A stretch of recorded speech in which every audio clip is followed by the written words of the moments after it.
Are you a little bit like me and always wanted to be a biological parent? Just me? I know I'm not the only person out there, so I wanted to share a story. Since I was little, I've always wanted to be a biological mom. And I don't say that like, "Ugh, it's nothing." I say that because in my mind, I was thinking about every little girl that dreams about her wedding day and that she wants to be that pretty, pretty princess and all the rest of it.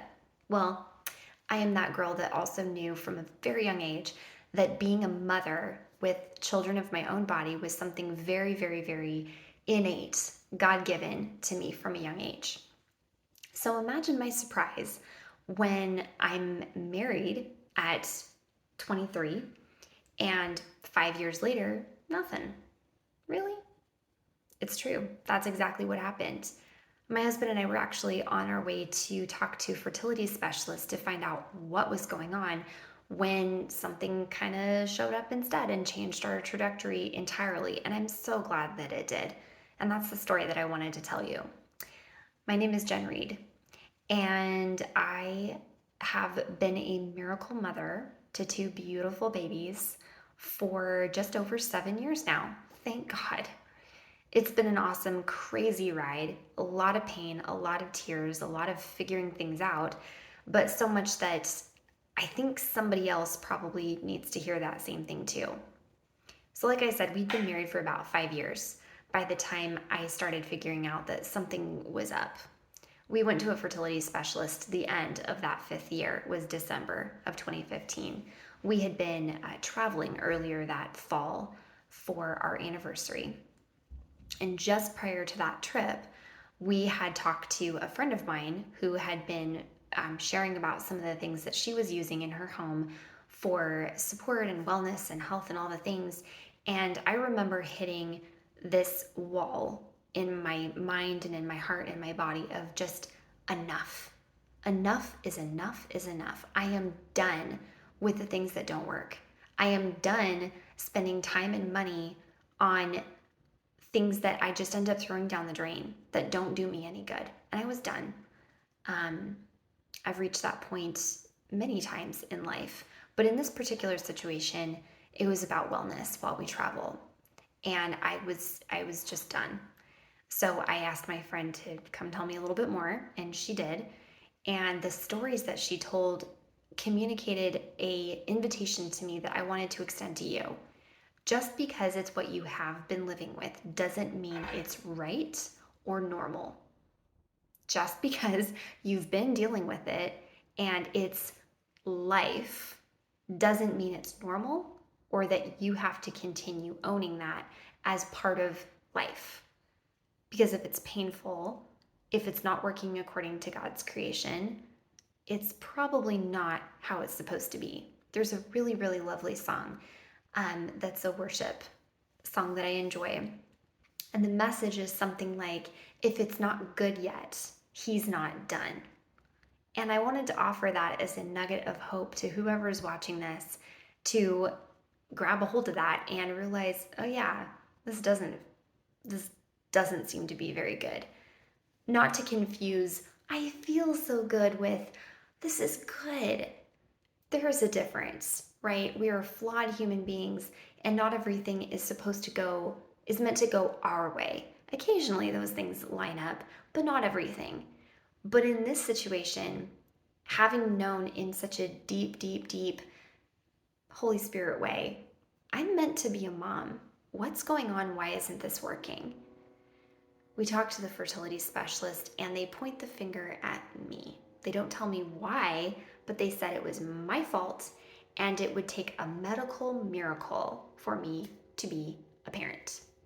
I'm not opposed to adoption or surrogacy or fostering or any of those things that bring families together. So many beautiful families are units because of systems like that that join people together and create families. And that's a beautiful, beautiful thing. And I have lots of space in my heart for it. This situation was different though. Prior to our trip and prior to the fertility clinic, we had had essential oils come on the scene.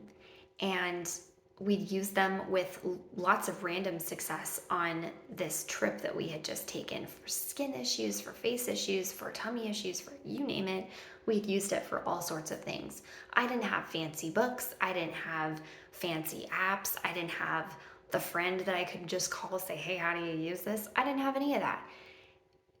A lot like throwing a kid into a pool and seeing if he'll swim.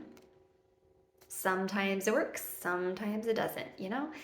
And it felt kind of like that to me, just like learning on the job, right?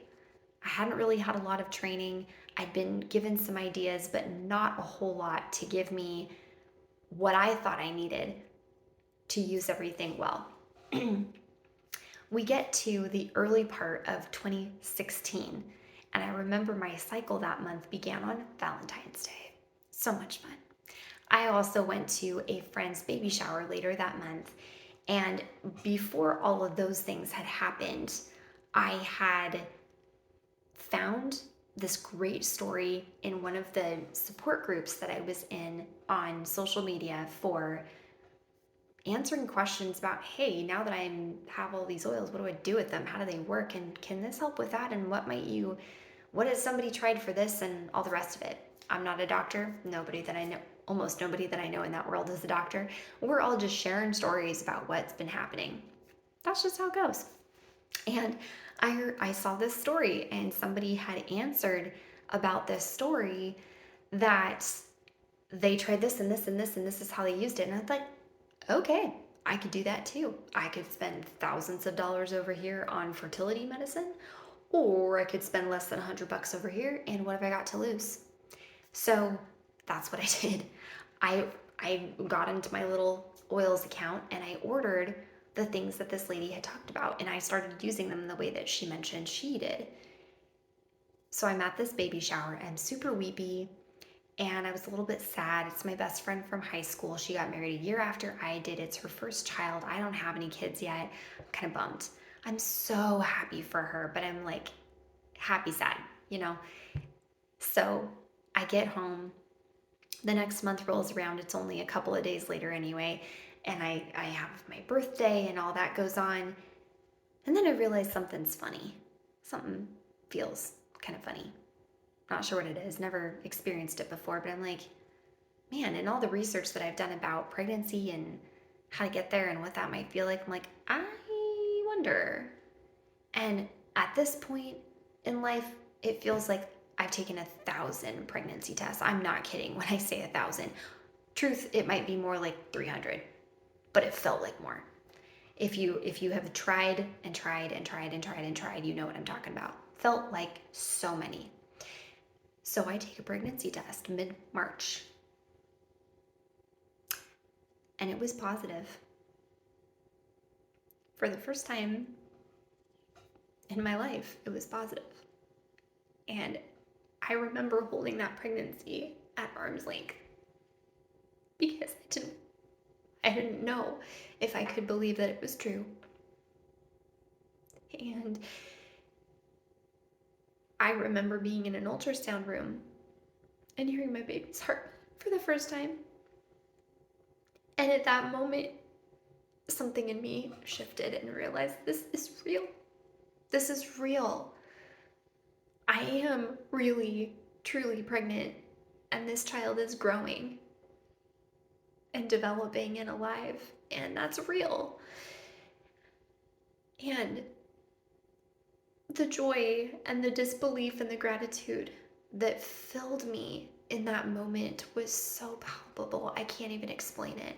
But after years of feeling broken and being told that it was my fault and playing whack-a-mole, trying to figure out what was wrong with me, where did I go wrong? What did I miss? There's other things going on, sure, but it boiled down for me to hormones balanced.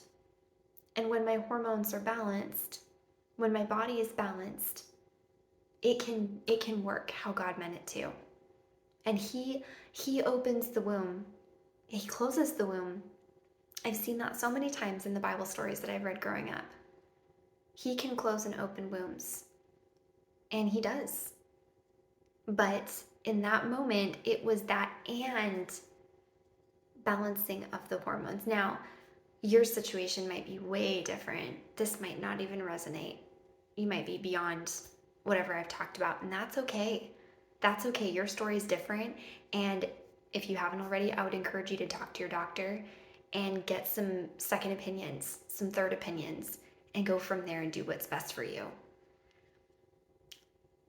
Anybody else who's in that position, who's having terrible period pains and having a hard time cycle tracking and things hurt and things aren't how they should be, I would encourage you, yes, talk to your doctor, but absolutely look at your hormone levels. I'm not a doctor, but these are just things that I was advised to do from friends either that are doctors or that have been through this road, and that's what they did to get the answers to their questions. Look at your levels. If you're like me, you would want to support something that's not quite right. I found out that my body was estrogen dominant and had xenoestrogens in it as well. So my first thought was flush out the bad estrogen with the good. And while that was the right idea, what I was coached to do is flood my body with good progesterone, because the good progesterone would bind onto the bad estrogen, flush that out naturally, and balance what was out of whack in my body. I'm on social media, on LinkedIn, on Instagram, and on Facebook. And if you would like to find me and ask your questions or comment here, I can absolutely connect with you and answer more questions in person. But I hope this has given you hope, and thank you.